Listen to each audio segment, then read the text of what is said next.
今日教授咧會同我哋講5本書，先知嗰2本咧同佢個人係好有關嘅，後邊嗰3本係香港嘅研究嚟嘅。咁第一本咧，教授一陣間會分享嘅咧就係佢嘅獄中書簡。獄中書簡咧有香港版同埋有台灣版。咁當時咧其實係當坐監嘅時候咧，當時係有喺《蘋果日報》刊登嘅，有43篇，亦都有廣為閱讀。咁後嚟喺香港出版就係大家見到左手邊嘅呢個香港版啦。咁喺右邊呢個咧就去到台灣之後咧，有一啲時序嘅補充。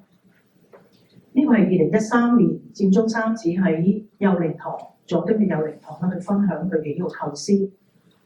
2014年佢哋自首。佔中案開審嘅時候咧，有好多嘅公民團體啦，同埋有其他市民咧嚟支持佢哋。喺宣判之前，陳健民亦都係問一個問題：點解呢一班人係教授、牧師、學生，好正常嘅人，有家庭責任，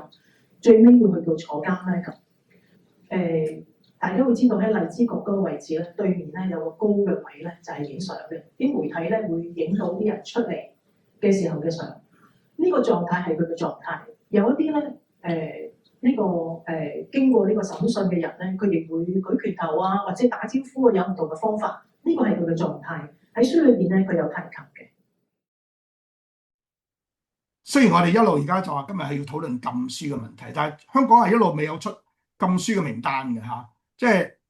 佢仲係會覺得，我出個禁書，有啲人會覺得咁樣太尷尬啦嚇，一國兩制出個禁書名單，中國都有時冇咁明顯有個禁書名單，但係其實另一樣嘢咧就係咧，佢冇一個禁書嘅名單嘅話咧，反而佢又可以產生咗啲咩效果咧？就係你自己去估啦，嗰條底線喺邊度，個紅線喺邊度？你唔想踩入個紅線嘅話，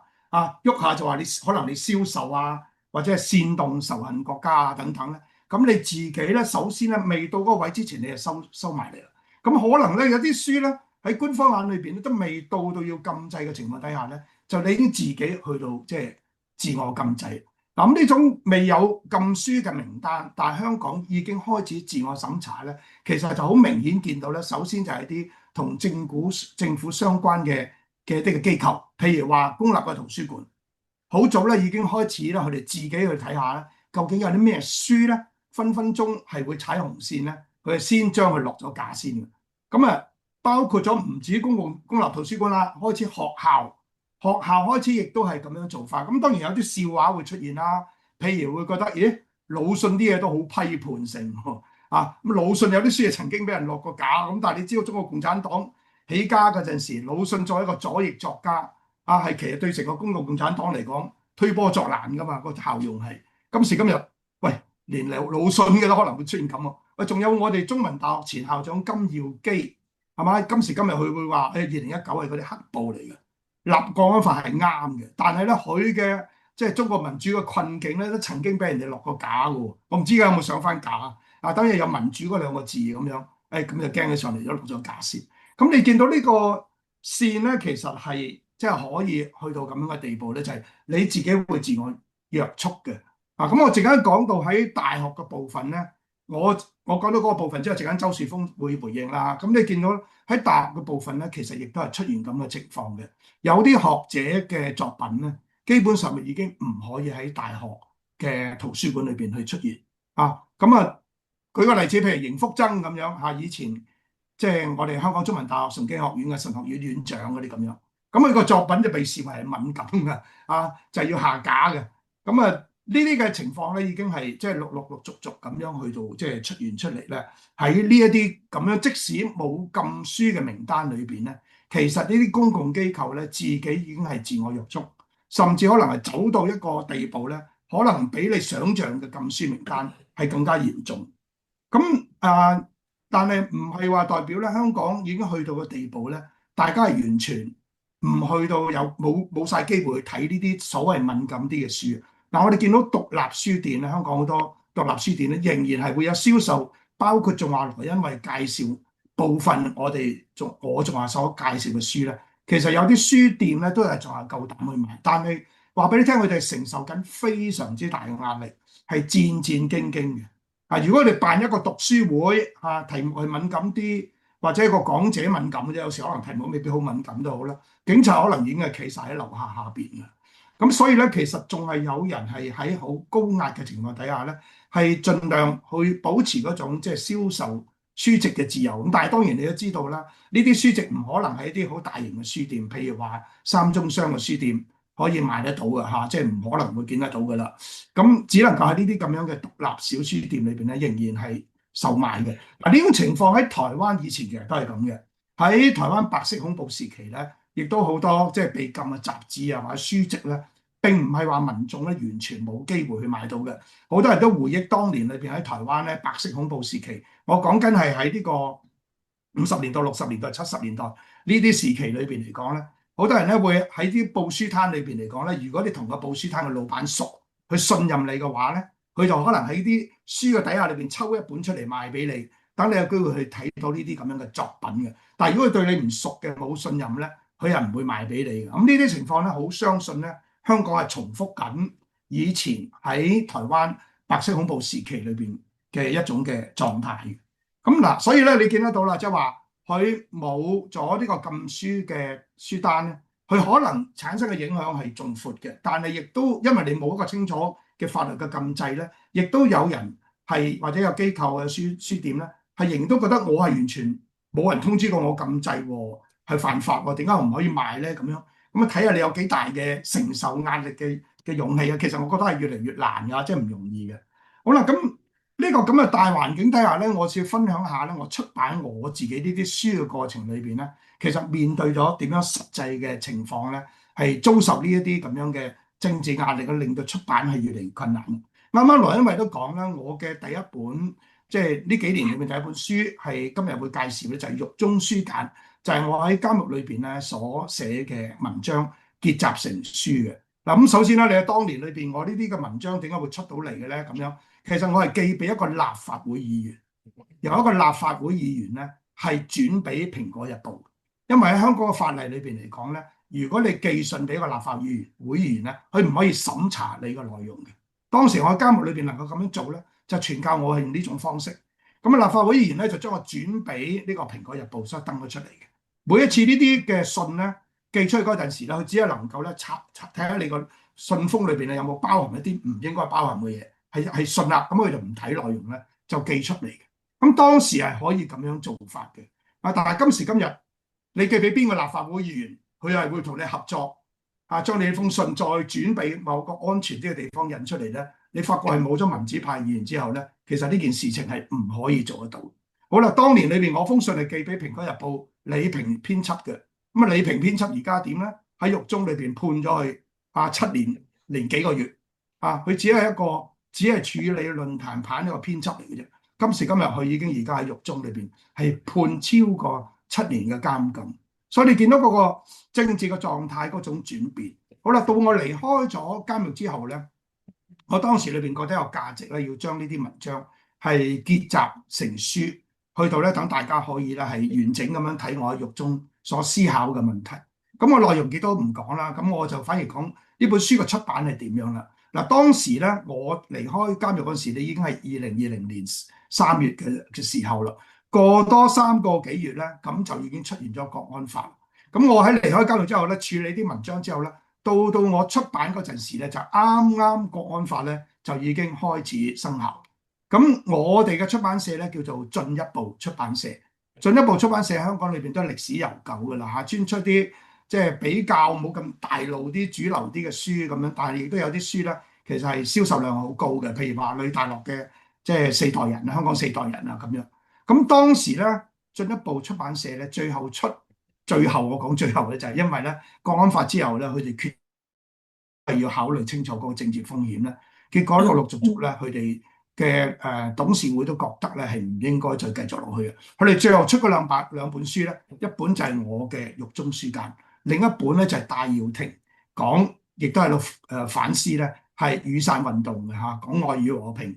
嘅一個嘅思考之類嗰啲咁。咁呢兩本你可以諗到啊，真係好似一個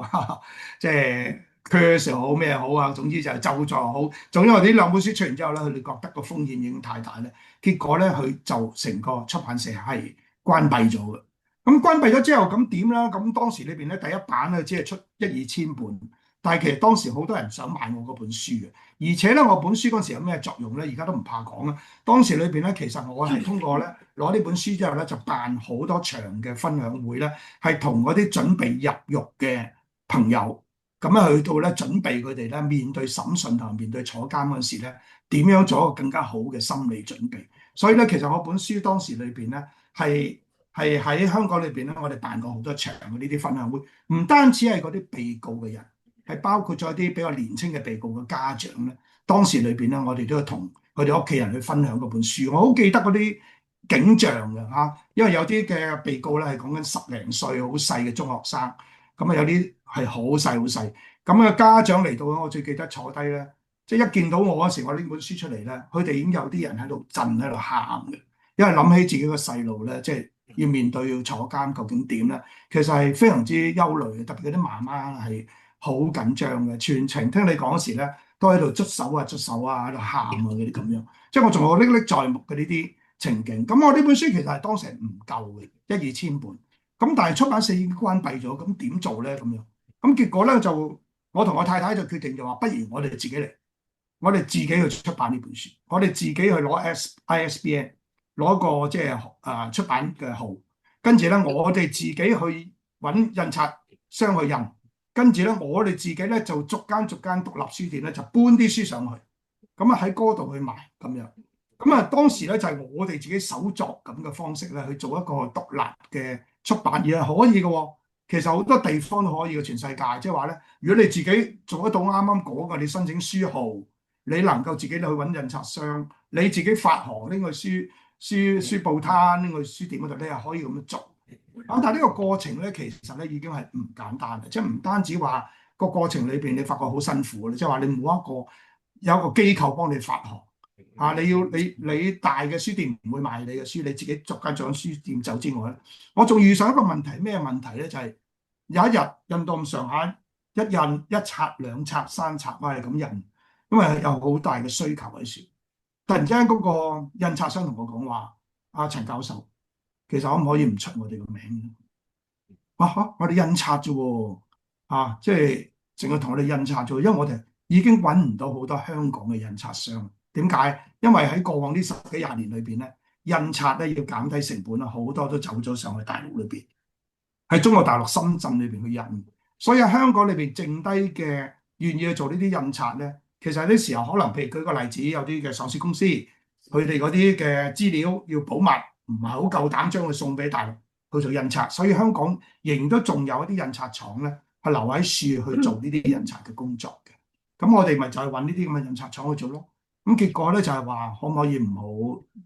擺我哋名出嚟咧？佢哋咁樣。咁結果我哋只能寫就香港印刷呢4個字。咁你諗下，即係話啱啱國安法啱啱出嚟嘅。都開始都已經，其實你已經見到咧，成個氣氛其實係非常之緊張。咁你可以想像一下，我之後嘅人，如果你仲要出呢啲書，稍為敏感啲咁多，你會遇見幾多嘅關卡喺處，係嘛？即係政府仲俾唔俾嗰個書號你咧？你去申請，你揾唔揾到印刷商幫你夠膽去印咧？我哋咁你喺發行嘅過程裏邊，你唔使諗啦，即係所有嘅三中商唔會幫你出啦，嗰啲咁樣。咁你喺一個好窄嘅空間裏邊，你賣唔賣到呢本書咧？咁所以你見得到嘅種獨立嘅印刷咧，其實已經係相當之困難嘅嚇。咁我後來嚟到台灣之後，咁就好唔相同啦。即係台灣已經係變成咗一個好重要嘅華文出版嘅中心。特別我啱啱到台灣嗰陣時咧，我講緊2021年咧，仲係大家好關注香港情況底下咧，咁以我嘅背景，其實有好多嘅出版社係會接觸我，即係願意係出版我嘅書啊，去印刷啊嗰啲咁樣。咁你見得到而家其實過往呢幾年裏邊咧，有好多涉及香港嘅書，包括好重要嘅馬嶽教授嘅反抗嘅共同體咁樣。呢本書其實係非常之好嘅一本書嚟嘅，咁亦都係可以好好賣嘅，對個出版社嚟講係賺到錢。其實我知道佢賣咗成7000幾本，咁但係咧香港裏邊係冇出版社係夠膽出嘅嘛。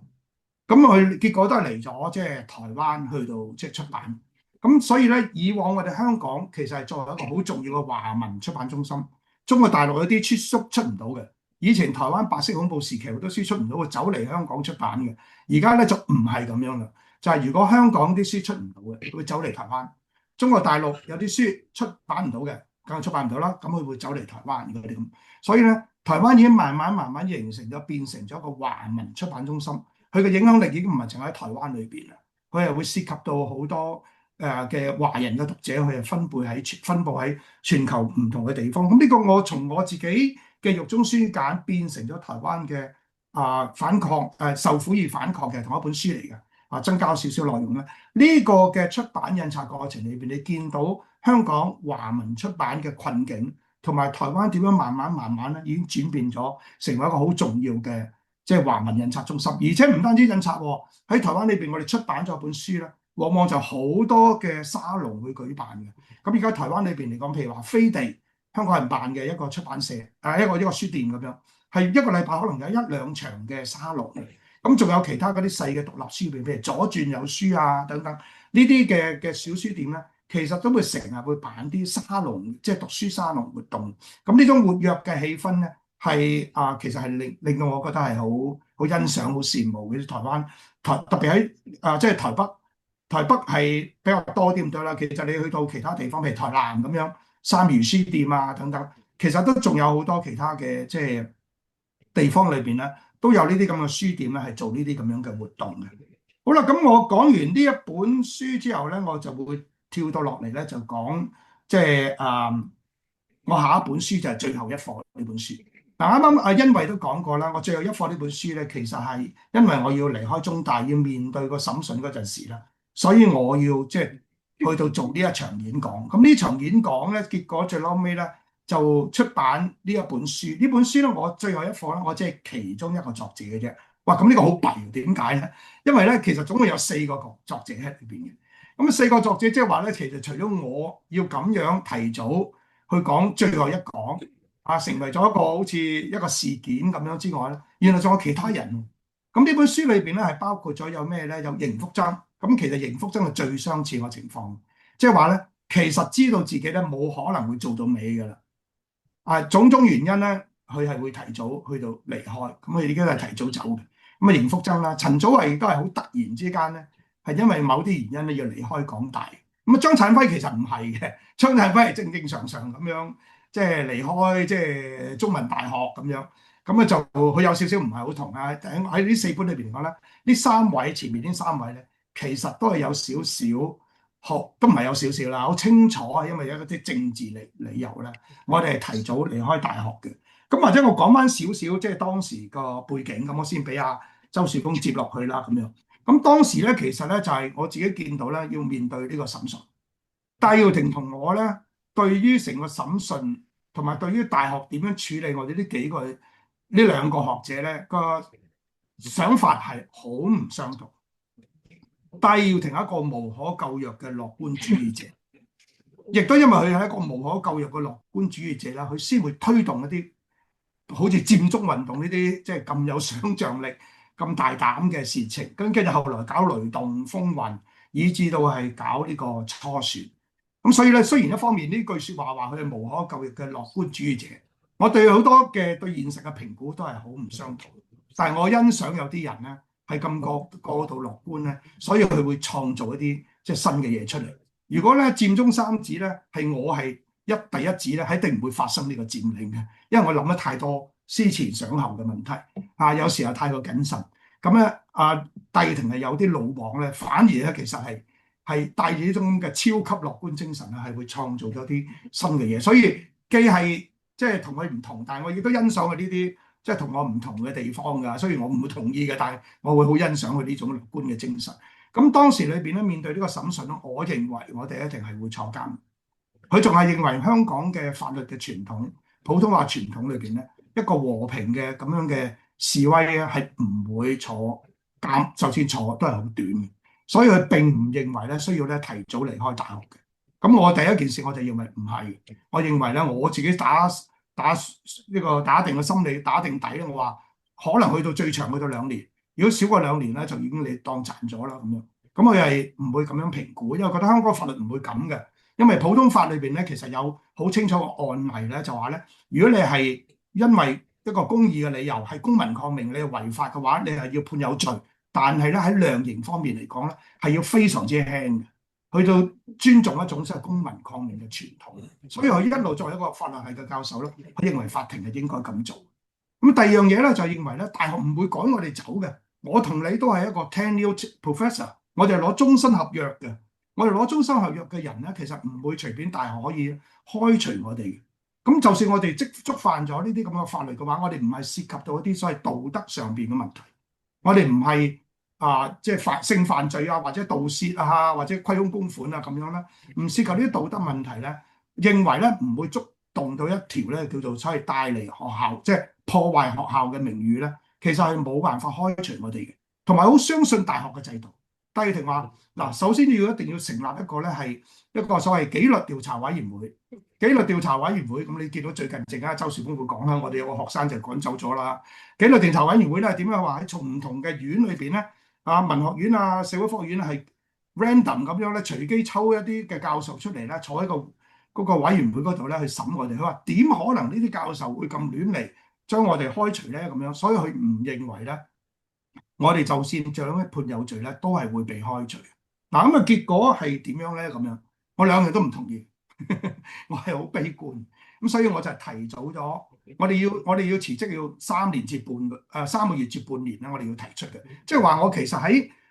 最後一課之前嗰半年咧，我已經做咗決定，向咗大學遞咗辭職信。即係受審之前，因為我係講最後一課咧，係從受審只係爭2個禮拜嘅啫。咁我已經喺受審之前半年度，我已經第一次嘅。即係我認為呢場審訊咧，我睇到好多蛛絲馬跡啦，其實有好多政治干預喺裏邊。我亦都認為一定會判我哋重喺當時裏邊嚟講。咁結果咧，我就辭職咁樣啦嚇。咁啊，所以我就咁結果係點咧？結果就判我同阿戴耀廷16個月。我諗完全超出咗即係戴耀廷嘅想像啦。第二樣嘢咧就係戴耀廷最嬲尾咧，大學咧港大咧，的確係成立個調查委員會。但係呢個調查委員會嘅結果點咧？話係有，的確係有犯咗呢啲錯誤，但係不足以大學係要進行一個嚴厲嘅懲罰嘅，可能俾個警告佢就 OK 嘅，即係唔係有啲涉及到我啱講係所謂破壞大學嘅聲譽啊嘛。有啲咩嘢覺得一個學者係因為公民抗命、因為公義嘅原因去到觸犯法律而係破壞咗大學嘅聲譽咧？我哋睇唔到有任何跡象，大學嘅排名又好咩都好，見唔到因為咁樣受損。咁但係咧一樣咧喺港大嘅校委會咧係直接干預入嚟咧，係將戴耀廷開除。咁結果真係攞個紙盒執嘢走。咁你見到大學咧，其實已經對於好多我哋以前所謂堅持學者有嘅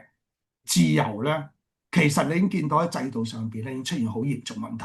嗱，咁到最後尾，我哋見到好清楚啲咩嘢咧？咁你見得到喺大學裏邊咧，即係我點解要講最後一講？因為我對大學嘅整個制度已經冇信心，我覺得佢哋守唔住。咁你見到其後你見到啲咩嘢咧？歐嘉倫就係一個最明顯嘅例子，中文大學呢個新聞及傳播學院嘅歐嘉倫。你見得到佢最嬲尾佢嘅文章，其實係點樣咧？就係用嚟去告呢個立場新聞時，你認為呢啲文章就係啲煽動嘅文章嚟。而咧，其實歐嘉倫咧，佢亦都冇辦法喺大學裏邊咧守得住佢個教職嘅。咁啊，你見得到咧，其實大學已經冇能，佢而家到而家歐嘉倫其實係冇正式被告嘅嚇，佢俾人收咗，佢被捕，但係冇正式係即係起訴嘅。咁但係收咗佢嘅 passport，佢嘅護照。咁但係咧喺大學裏邊，佢都守唔到佢自己嗰個教職嘅。咁你見得到咧，其實大學去守護學者嘅言論自由咧、出版自由咧，其實已經係失守。好啦，你再睇落去咧，最近我哋喺台灣中研院，我哋辦咗個香港研究國際研討會咧，結果咧《東周刊》咧就攻擊咧話我哋中研院咧係民進黨嘅白手套啊！呢啲完全係污蔑啊！點解咧？如果我哋中央研究院作為台灣最高級嘅一個研究院，係一個某一個政黨嘅白手套嘅話，點解香港咁多大個校長包括金耀基教授佢仲係我哋中研院嘅院士張翔教授，仲係我哋中研院院士，點解呢啲校長唔辭職咧？如果我哋係呢個民進黨嘅白手套，即係佢哋完全即係咁樣去到講一個最高嘅學術機構啊，認為係一個政黨嘅附庸。咁但係咁多個大學嘅校長亦都係我哋嘅中研院嘅院士嚟嘅。咁所以佢點解用東周刊去做攻擊？因為佢自己都唔敢用呢個大公文匯去咁樣定性呢個中研院。咁但係結果點咧？佢用東周刊做完之後咧，所有嘅大學即刻出手禁制曾經報名參加我哋研討會嘅學者同埋嗰啲研究生嚟出席我哋會議。所以基本上咧，絕大部分嘅香港學者咧係冇嚟參加我哋啱啱舉辦完嘅香港研究國際研討會。但係因為我哋全球咧，實際有相當多學者咧，其實想嚟參加呢個會議，所以結果咧個會議係仍然都係人數非常之多嘅。咁有出席嘅朋友都知道啦，我哋係100人咁樣坐滿咗喺個研討會嗰度，因為全球仲係好多人係想參加呢個研討會。咁但係好可惜咧，就有一紮學者啦喺呢種壓力底下咧，其實冇辦法參與。咁而我哋完全諒解嘅，完全諒解，完全唔會覺得話哇點解你會受到呢啲壓力之後，你哋去後退啊？我哋其實寧願每個學者咧係喺呢個情況底下平平安安繼續喺香港裏邊從事香港嘅研究，但係我哋睇見背後咧嗰種即係政治嘅操作咧，好明顯睇見得到咧，香港嘅出版學術嘅自由咧，其實已經係受到相當大嘅損害嘅。咁呢度咧，我交翻俾阿羅恩惠，因為佢想周樹峰喺呢點上邊可以進入嚟討論啦。咁啊，點解揾周樹峰咧？因為周樹峰咧同埋教授都係嚟自中文大學。咁啊，陳健民咧就教咗25年書。周樹峰咧係2016年嘅中大學生會會長。咁當時嗰個年代咧，仲要係譬如支聯會咧，佢有每年嘅六四集會喺維園啦。咁啊，周樹峰作為會長咧，佢哋嗰年咧有一個學界嘅本土化嘅活動。咁咧希望能夠喺維園以外咧嚟到去討論六四。咁啊，周樹峰就係當時嘅發起人。咁但係周樹峰，我想你可以簡潔嘅嚟到講翻你自己作為學生啦。你喺2014年咧就有參加雨傘運動啊，又喺嗰度做觀察好多嘢。2012年咧係反國教嘅時候參加過學民思潮做義工啦。咁喺咁樣嘅狀況裏邊咧，到你入學咧，你都好希望讀書同貢獻到個社會將來。咁你當時咧亦都有受過學校嘅一啲紀律檢查喎。你當時其實受過啲咩對待咧？同而家點解我哋會想咁講咧？就係而家我諗大家可能會知道，中文大學有一位學生咧，叫做關晴峰 Miles 咧，佢係正係嘅學生嚟嘅。佢喺宏福苑大火嘅時候咧，就喺宏福苑嗰邊咧派一啲傳單啦，希望社會更加多嘅關注，同埋希望咧有獨立委員會。佢亦都組織喺中大其他嘅學院裏邊嘅一啲學生會咧，希望更多人關注。但係咧，佢就被當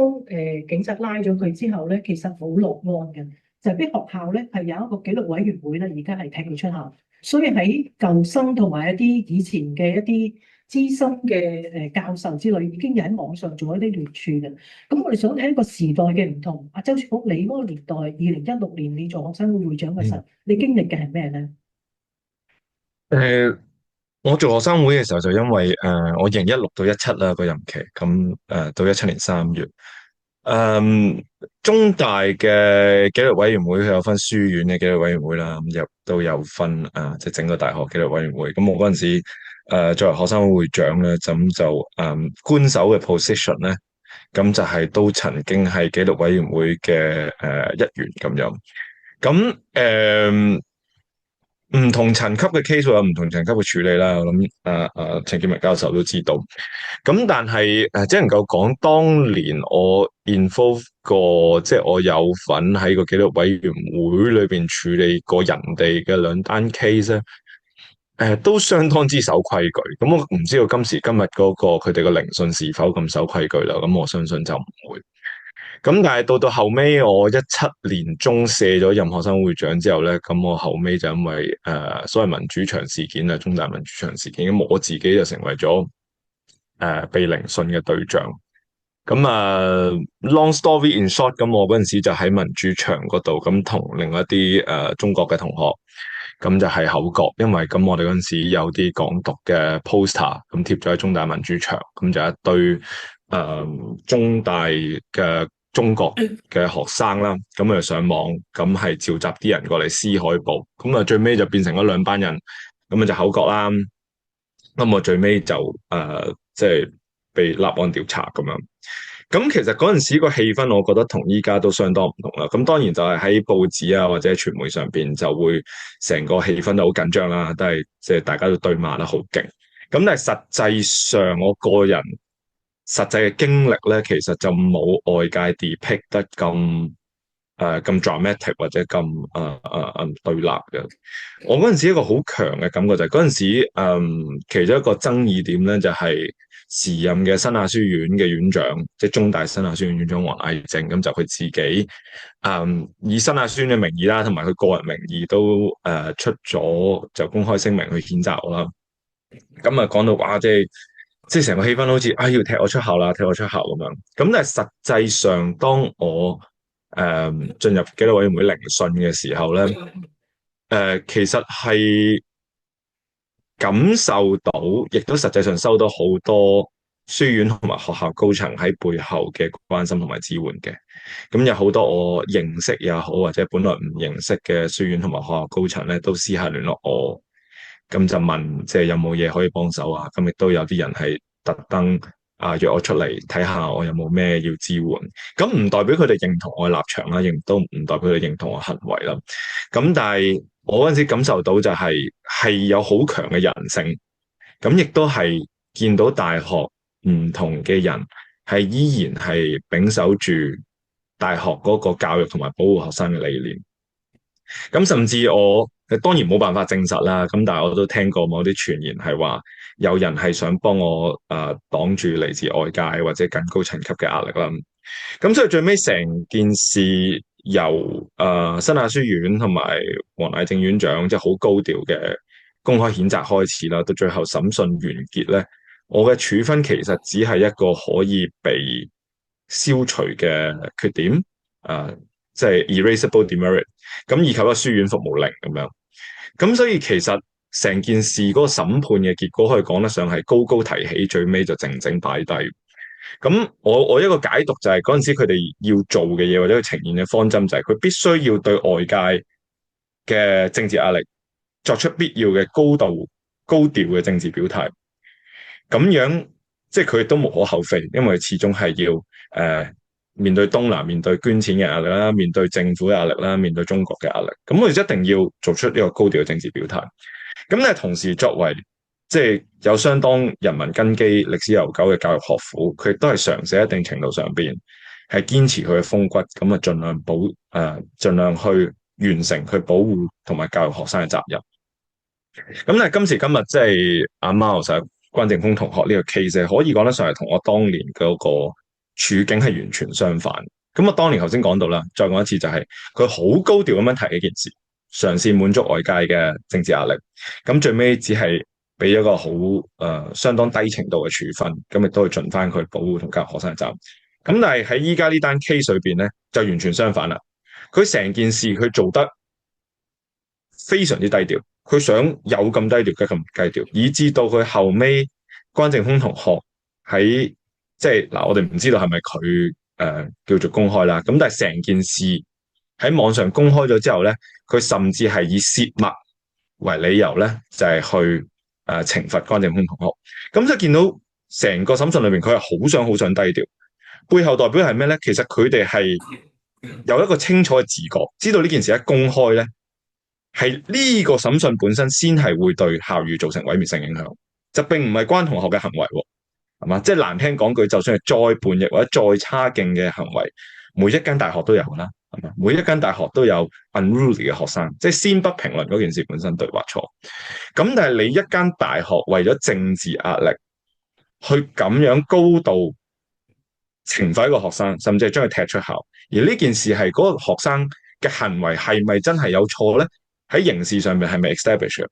咁所以中大就好明白呢個審訊本身先係對校譽會造成毀滅性影響，先至會嚴重動搖全世界對中大學術自主嘅信心。咁所以先會咁鬼祟祟，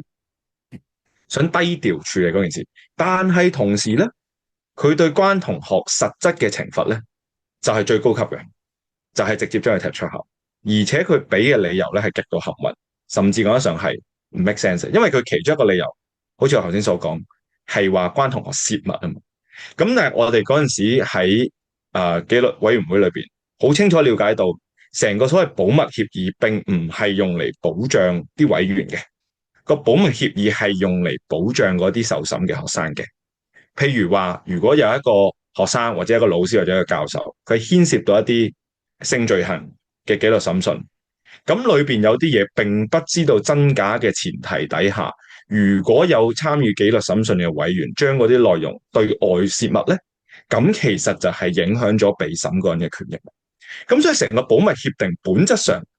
係要保護被審嘅人，佢依家就指鹿為馬啦。佢話你呢個被審嘅人將你被審訊呢個事實公開，你影響校譽，咁呢件事係完全講唔通嘅。咁所以亦都係我覺得，即係由我當年嘅審訊啦，到關同學依家審訊，體現咗嘅係多多少少係中大實際上真係對政治壓力低個頭，佢係參與喺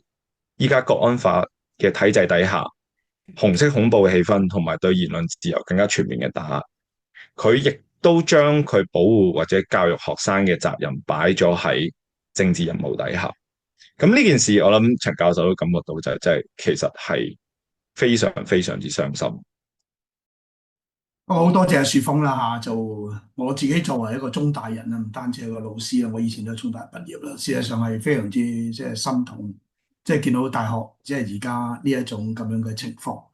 咁啊，啱啱樹峰都講咧，對比其實差好遠嘅。其實阿樹峰被呢個受審嗰陣時嚇，即係調查委員會調查嗰陣時咧，我亦都係即係中大，咁亦都有啲高層係同我講到，即係樹峰個 case 有啲咁樣，即係你見得到，即係樹峰所講都係好準確嘅，即係的確可能對某啲嘅行為未必完全係認同都好啦，大家都係仲係覺得，喂，應該要恰住其分咁樣，即係做咗個懲罰之後咧，就唔好過度咁樣，令到個學生有啲即係唔可以承受嘅後果。大家都明白喺大學時期裏邊，即係可能啱啱都講咧，有啲同學會有啲言行會走過少少，但係如果呢個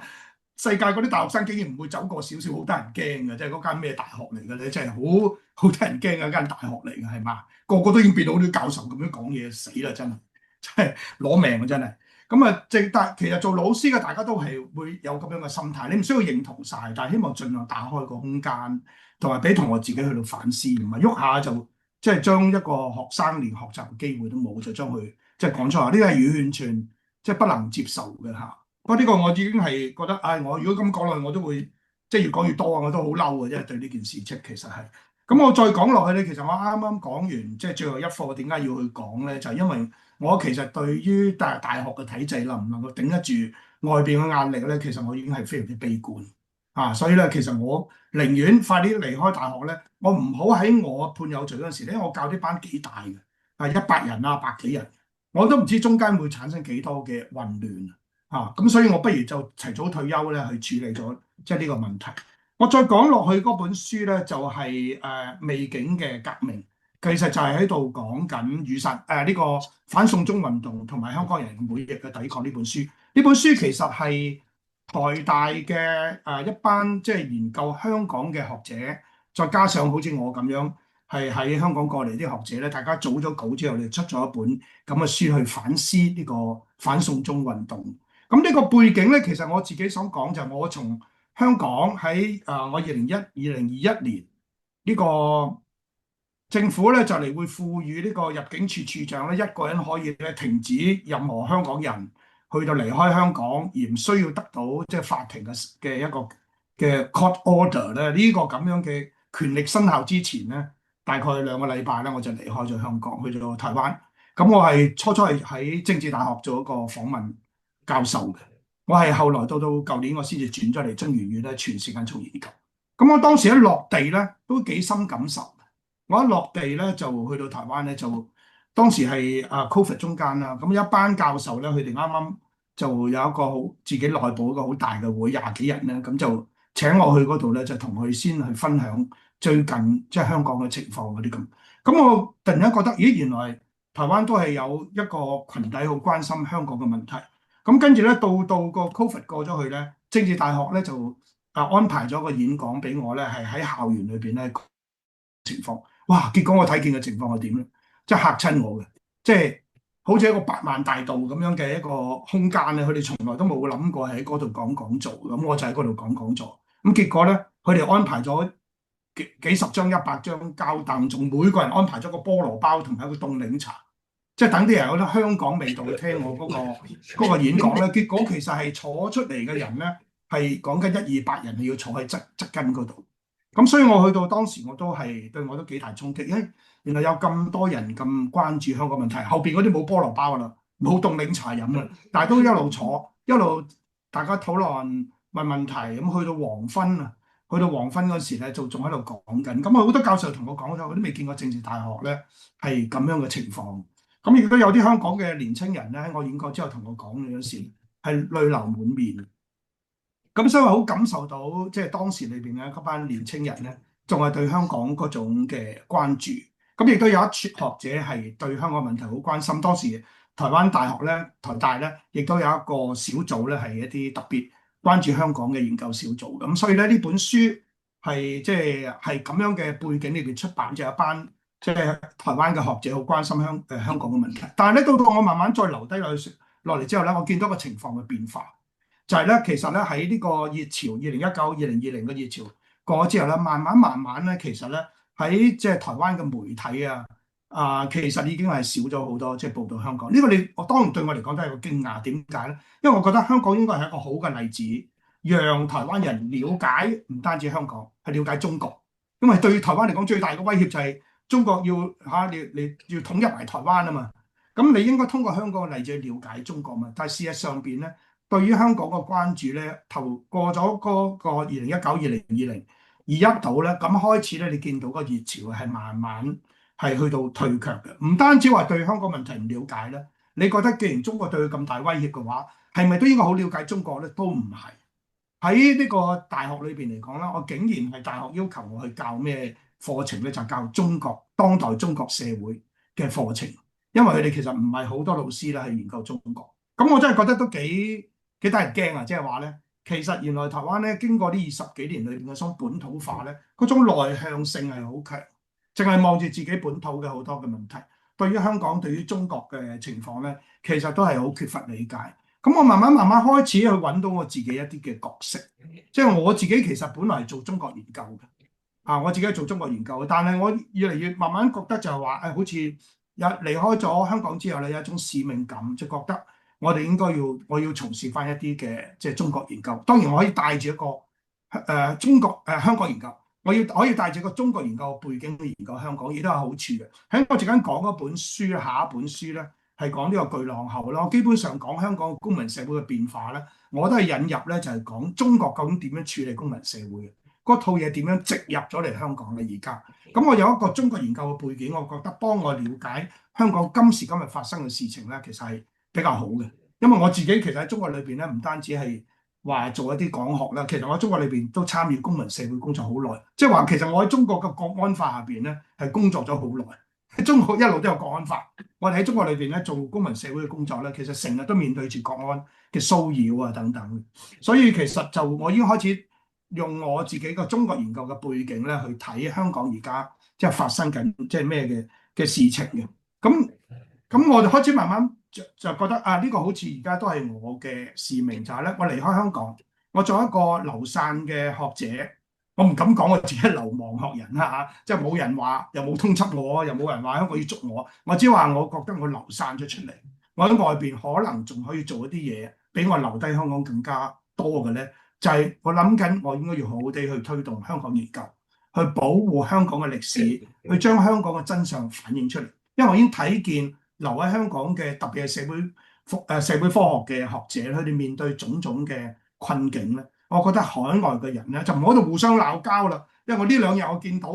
即係已經有啲文章喺度講緊呢個留低嘅香港人啊等等，冇做乜乜，我覺得好冇意思嘅，即係我哋冇資格去講呢啲嘢嘅。當我哋離開咗，咁但係我哋應該尋找我哋海外可以做啲咩嘢更加好，喺留低嘅人做唔到嘅嘢。咁而對我嚟講就係保護香港嘅歷史，到繼續反映香港嘅真相。咁所以咧，我自己都喺咁嘅情況底下咧，就慢慢就去開始就捲入呢個香港研究裏邊。咁我喺年幾前咧，我就轉咗去咗中央研究院。咁中央研究院係台灣嘅一個最高等嘅研究機構。咁喺中央研究院裏邊嘅社會所咧，佢哋成立咗個香港研究小組。咁呢個香港研究小組就係吳介民教授帶頭嘅。咁我同埋梁啟智係主要嘅成員啦，亦都有其他嘅香港嘅教授捲咗入嚟，亦都有啲台灣教授捲入嚟嘅。咁我哋一直共同咧係推動香港研究。咁我亦都喺台灣裏邊咧成立咗一個叫做台灣香港研究學會。咁喺度配合住我哋呢啲嘅香港唔同嘅大學嘅香港研究嘅工作。咁我哋會舉辦研討會啦，我哋會係去到成立啲獎學金，俾啲學生繼續研究香港。如果個題目唔係太敏感，我哋希望翻香港裏邊去做田野研究嘅。好多人其實做啲文化歷史嘅嘢，其實仲係可以翻去嘅。但係如果太敏感嘅，咁啊留喺台灣裏邊去做一啲嘅檔案研究啦。咁涉及到檔案研究咧，我就要講啦，即係呢個當然係羅恩惠嘅專長嚟㗎啦，即係保護好多歷史嘅嘢。咁我哋而家喺台灣裏邊咧成立咗個香港研究資料庫。咁呢個香港研究資料庫咧，我哋呢年幾裏邊已經收到2萬幾個捐贈㗎啦。涉及到好多方面嘅嘢㗎。即係有啲係檔案嚟嘅，有啲係書籍，有啲係期刊，亦都有實物歷史嘅實物等等，我哋都係去到盡量收集嘅。而家全球咧，我自己睇見大概有3個地方裏邊咧係做緊呢啲好重要嘅收集嘅工作。加拿大咧就係多倫多大學嘅香港圖書館咧，咁就佢哋收集好多嘅書期刊雜誌咧。其實我諗佢而家係比較最完整係佢哋做緊呢方面。咁喺英國裏邊咧，係 Bristol University 有一個香港歷史研究中心咧，咁就佢哋都會做一啲即係歷史嘅研究，咁特別去關注係殖民地時期嘅香港啦。咁第3個地方就係我哋台灣呢個中研院嘅呢個香港研究資料庫啦。咁我哋就唔限於淨係書籍，就好似加拿大咁樣，佢比較多係書籍等等。我哋其實就會實物都收嘅。我哋都唔限於淨係話 colonial period，即係話淨係殖民地時期，好當代當前咁。其實我哋每日我話俾你聽。我哋每日啲研究助理咧喺度望住香港政府嘅網站咧，究竟係下一輪咧係會將啲咩又落架？而家香港政府不斷將啲嘢落架嘅，私隱公署專員咁樣之前嗰啲嘢就落架。選舉民政事務處以前每一個嘅候選人嘅選舉嘅都會填一個表，有張相等等呢啲嘅資料咧，全部都落晒架。咁我哋點樣去追時間咧？將一啲好當代我哋覺得有價值嘅嘢咧，係盡快將佢哋係 download 去下載咧，都已經係我哋其中一個工作嘅。我哋將好多嘢亦都去嘗試咧，係將佢係數碼化。所以咧，我哋嗰個掃描機做掃描嗰個機咧，係半年之間就壞咗㗎啦。即係話你日以繼夜咁樣咧，喺樹咧不斷咁樣去到做呢啲咁樣嘅資料嘅保護。我哋1年之後咧，我哋就會出現一個咧係網上嘅博物館，我哋就會將我哋收咗啲嘢啦，係可以公開。咁樣呈現出嚟，我哋就會上網嘅。但係有部分咧，可能你要到現場嘅嚟到我哋台灣嘅中研院咧，我哋先至俾大家去睇，因為限於個版權嘅原因咧，台灣係容許我哋喺館裏邊去展示包括咗可能係香港電台好多嘅劇集、好多嘅紀錄片，或者係《蘋果日報》嘅即係每一日包括埋呢個程式版，我哋都有嘅。咁但係有啲嘢我哋個版權問題咧，我哋係唔可以係咁樣就上網，亦都要保護呢啲資料嘅安全，要嚟到現場。咁我哋咧最少咧就我哋每年會辦一場好大嘅研討會。第一次咧喺台北辦嘅國際研討會，呢個係前2年嘅事情啦。前年咧我哋就去咗東京辦第2次嘅，第3次咧就啱啱12月咧，我哋嗰個研討會咧就喺台北辦，咁結果就特區政府打壓啦咁。下一個研討會就今年嘅12月咧，我哋應該會去美國嘅。喺美國應該會喺加州德州去舉辦我哋第4屆嘅國際研討會。但係我哋而家盡量都唔講咁多咁詳細，亦都唔想再講即係邊個會做俾文章啊，到時因為咧實在我哋想保護啲學者可以比較多啲自由空間去做，所以詳細嘅嘢咧去到最撈尾我哋先至係去到公佈。咁我哋喺個研討會之後咧，我哋都會將一啲文章去到整理之後出版嘅。巨浪後嗰本書咧，其實就係呢個咁樣嘅成果，就係第一次嘅研討會成果。咁我哋講緊咧就喺國安法之後，成個香港係點樣咧咁樣？咁唔係話一潭死水，我一路都唔贊成講香港已死嘅。佢嗰種打壓咧，其實好 sophisticated 嘅，佢唔會一次過打死晒所有嘢嘅，佢仲要喺外邊嘅世界俾你見到咧，香港好似仲有啲自由嘅空間嘅。所以日本嘅倉田哲教授就講啦，佢從一國兩制變成一城兩制。譬如法律上面嚟講，涉及政治嘅案件，佢用國安法去審；其他案件仲用普通法去審嘅。所以你睇國際指標有關香港 rule of law 法治嘅指標，佢唔係跌得咁快嘅，因為佢就係識得用呢一種咁樣嘅技巧嘅。咁你睇香港公民社會咧，社會服務嘅團體仍然喺暑假，環保團體仲喺度做嘢㗎。佢只係涉及到民主嘅自由啊，同2019比較相關嘅團體被受打壓啫喎。所以呢一種嘅現狀咧，其實係唔係外邊睇得咁簡單，即係你唔好以為係鐵板一塊嘅，即係你要更加深入啲去了解嘅。咁啊好處其實我哋就喺台北嗰度咧，因為我哋咧係一個人來人往嘅地方，就係我哋會成日接觸到香港嚟嘅朋友，亦都接觸到海外嘅香港人，所以係一個鹹淡水交界嘅地方，即係台北。好多人咧佢翻唔到香港咧，佢會叫屋企人喺台北嗰度咧見面嘅。所以我哋有一個鹹淡水交界，我哋收到兩邊嘅資訊。好多時都呢個過程裏邊會帶啲嘅文獻去捐俾我哋，所以我哋睇見咧台北其實而家係可以成為咗一個研究香港嘅前沿。啱啱我正如我所講啦，我哋搜集資料，我哋可以舉辦研討會，呢度亦都係一個華文出版嘅中心。出完版之後，亦都有好多沙龍去討論呢啲問題。香港而家海外嘅重要嘅一啲嘅傳媒，譬如追光者咁樣，佢哋嘅基本上最主要嘅人嘅工作人員咧，亦都喺晒台北嗰度。咁啊，以前咧喺香港嘅一啲嘅國際嘅組織，其實已經移咗，有啲移咗嚟台灣。所以咧喺台北咧，特別台北啊，喺台灣裏邊台北咧，佢慢慢可以幫助我哋做一個研究香港嘅前沿啊。當年香港咧就係一個研究中國嘅前沿，當我哋唔能夠進入中國，70年代、80年代學者其實係點啊？佢就喺香港留低香港裏邊咧，係睇資料同埋訪問喺中國落嚟香港嘅所謂難民，當時裏邊係第一代當代中國研究裏邊咧，呢班人最重要嘅地方就係留喺香港去做呢啲研究。而家今時今日咧，我哋覺得台灣應該要扮演呢個角色，就係咧，我哋係咪成為咗一個可以研究香港嘅前沿？咁我講到呢一度啦，我希望咧能夠留翻啲時間俾大家有一啲互動。多謝。咁啊，就剛才講喺台灣嘅一個研討會啦，我其實啱啱嗰個我有去嘅。再之前有一個咧，就係周樹峰都有去參加嘅，而且咧佢submit咗論文。咁咧其實周樹峰係一位點樣嘅年輕學人咧，係好有意思，因為佢個軌跡啦。剛才佢有分享過佢以前啦後生嘅時候啦。咁佢嚟到呢度嘅時候咧，我見到佢喺35週年嘅支聯會嘅悼念活動裏邊咧。佢有分享喎，佢當時咧同我講，佢個老師咧係 Simon Fraser 嘅歷史系主任。歷史系主任咧，佢得好細個咧，佢就電視機講緊6·4啦。但係佢長大之後可以用6·4研究咧嚟出書。咁樹峰當時咧都喺台上咧，佢有分享。舊年咧，佢仲係呢度嘅支聯會活動嘅一位主持添。而且咧喺佢提交嘅論文咧。喺台灣中研院嘅會議咧，係關於呢度嘅溫哥華嘅支聯會啊，或者點樣去同香港人嘅社區咁樣。周樹峰咧就係好唔臭米氣啦，走條窄路啦。你而家仲要做學士咁樣樣，你嘅路途咁樣走法，你嘅論文係咁樣去努力。你可唔可以講下你個心態嘅變化咧？我諗我唔知陳教授同唔同意，但係我聽翻嚟嘅 feedback 或者好多時候其他教授啊或者前輩同我哋講，特別10年代嘅時候咧，我哋成日聽喺香港有一個講法，就係香港嘅大學咧係好難做香港研究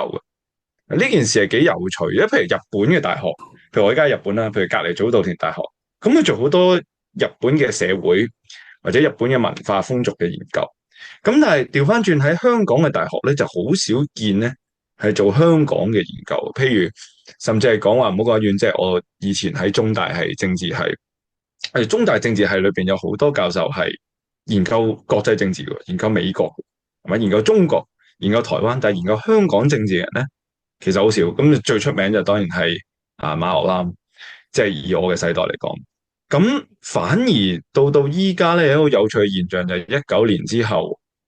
因為呢一個政治嘅熱度啦，亦都因為全世界再次將香港擺入佢嘅學術視野，反而喺19年之後，當香港本地嘅學術同言論自由式微嘅時候咧，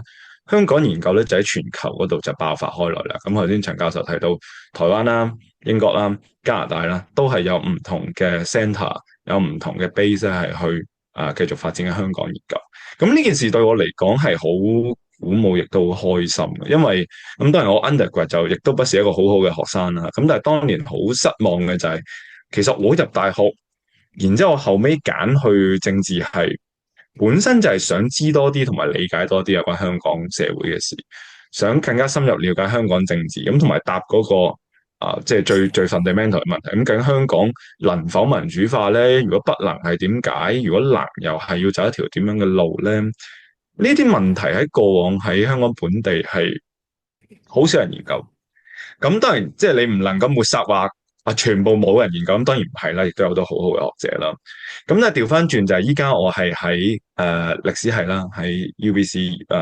英屬哥倫比亞大學嘅歷史系，咁亦都係做香港歷史嘅研究。咁你亦都必須要承認，就係過往唔係話冇人做香港歷史，而係真係相對地少。咁所以變咗就係依家見到海外嘅香港研究係爆發開來，而我有幸喺呢個爆發嘅時點加入學界，成為其中一份子，我係覺得好榮幸。咁亦都係背後一個無奈嘅政治現實，就係其實喺我哋呢一波，即係點樣講咧？喺世代嘅角度嚟講，我呢個世代啦，即係90年代出世嘅。而喺政治嘅時間點嚟講，就係喺2019之後離開香港嘅離散學者，我哋好多人當中係走咗學術呢條路嘅，咁亦都有好多當年同我一齊搞學生運動，其他大學或者我自己大學嘅人，依家都係走入研究院，有啲係已經畢業啦，做緊教授。咁背後其實係一個無奈嘅政治現實，就係咁我哋翻唔到香港啊嘛，或者就算我哋翻到香港，亦都唔能夠做到啲乜嘢。咁當然香港並唔係一潭死水，咁但係亦都要好現實地去 acknowledge 係嗰個政治嘅空間相當之有限。咁喺呢個前提底下，無奈中嘅選擇就係你想去繼續 contribute 嗰件事，你就只能夠從其他唔同旁敲側擊嘅路徑去到進發。咁你喺言論或者知識嘅層面，你去揭穿中國嘅謊言，咁呢個係一個好直接亦都相對之有效嘅途徑啦。喺咁多種冇咁直接嘅途徑當中，佢算係最直接。咁呢個亦都係包括我在內好多前學生運動嘅成員啦，或者係啱啱出走嘅年青人選擇學術道路嘅原因。咁另外一點就係我自己嘅出發點係，我覺得有好多嘢，香港嘅歷史又好，或者近代政治又好，有好多嘢係掩埋咗喺一啲所謂 grand narrative 底下，即係大嘅政治論述。頭先講到就係話，我過去2-3年喺溫支聯嘅各種活動當中，有分享我研究啦，有發表演講啦，亦都最近嘅一次6·4，我係溫支聯嘅6·4晚會嘅主持人啦。咁當然就係即係有陣時我聽到好哽耳嘅就係話，即係包括周樹峰在內好多年青人，包括今日Billy 峰喺 Richmond 嗰度喺現場，大家迷途知返即係大家知道過去對6·4或者支聯會嘅批評係唔啱啦，咁我哋而家迷途知返，從頭呢個6·4懷念嘅回抱。咁我就想講嘅就係嗰件事亦都唔係咁樣，而係就算係部分人，譬如我或者 Billy 咁樣對6·4屠殺本身並冇太大嘅 emotional attachment， 即係你必須要承認一個現實，就係你親眼目睹嘅嘢同你2手3手聽翻嚟嘅嘢係情感上一定有距離，即係唔代表我哋理性上覺得6·4唔重要，而係即係沒有辦法喺感性上邊嗰個觸動係肯定冇當年親眼目睹或者電視睇到嘅人咁深。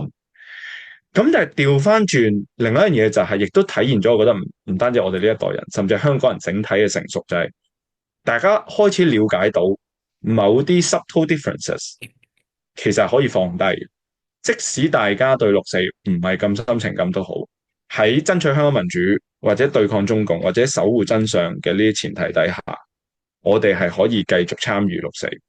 而當年好堅持6·4一定要係完全就係關於6·4啦，或者一定係要關於建設民主中國嘅老一輩嘅前輩都，佢哋都慢慢接受咗6·4可以有唔同嘅演繹，係可以有即係本土化嘅空間，可以有從香港角度重新演繹嘅空間。咁所以呢一啲事其實第一代表咗香港人整體係成熟。第二樣嘢就亦都翻點解我會想做研究生，就係我好想將呢啲比較濕圖或者好多時候俾大敘事淹沒嘅細節，我好想如實咁樣記錄落嚟，再拉到翻去我依家研究嘅主題或者我寫嘅文章就好，就係香港人係咪中國人呢？香港人如果覺得自己係中國人，點解會覺得自己係中國人呢？香港人如果覺得自己唔係中國人，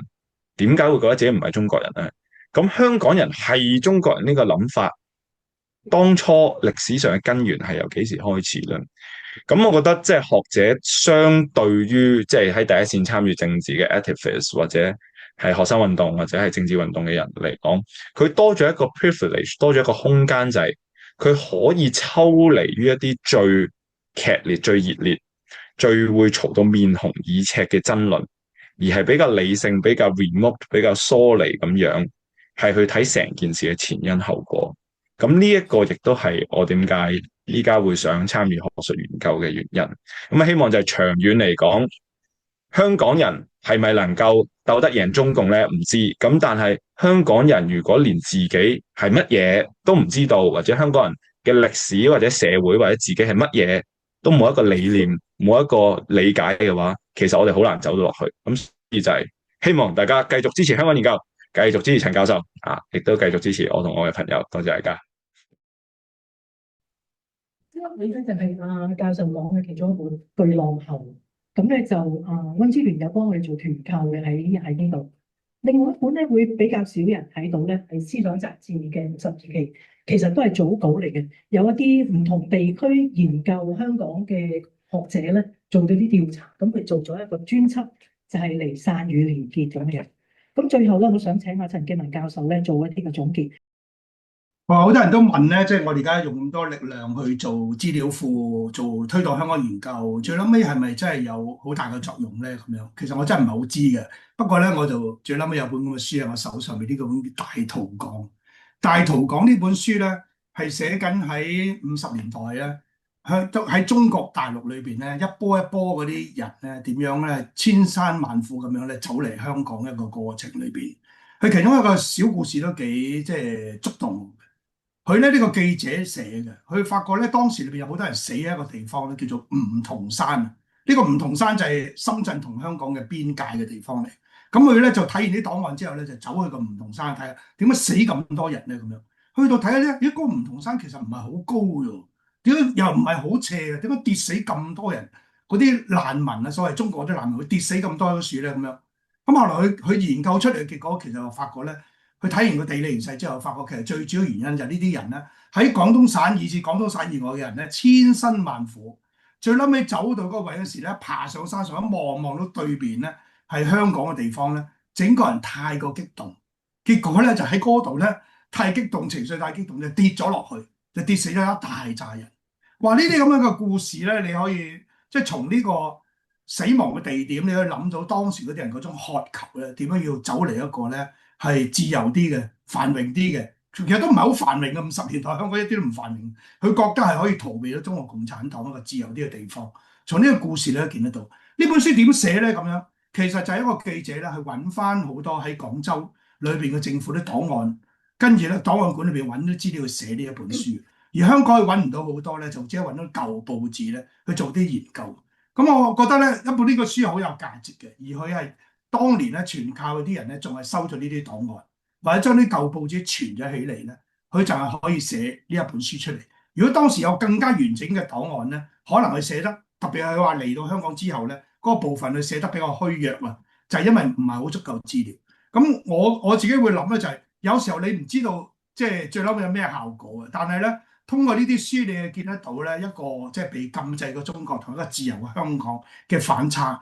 咁而係通過一啲人努力去收呢啲檔案資料嘅。咁我哋今時今日嘅做呢啲嘢咧，我覺得咧做得幾多就幾多啦。我成日都話，我哋喺海外嘅人做一啲微小而有意義嘅事情咧，對香港有貢獻就好啦。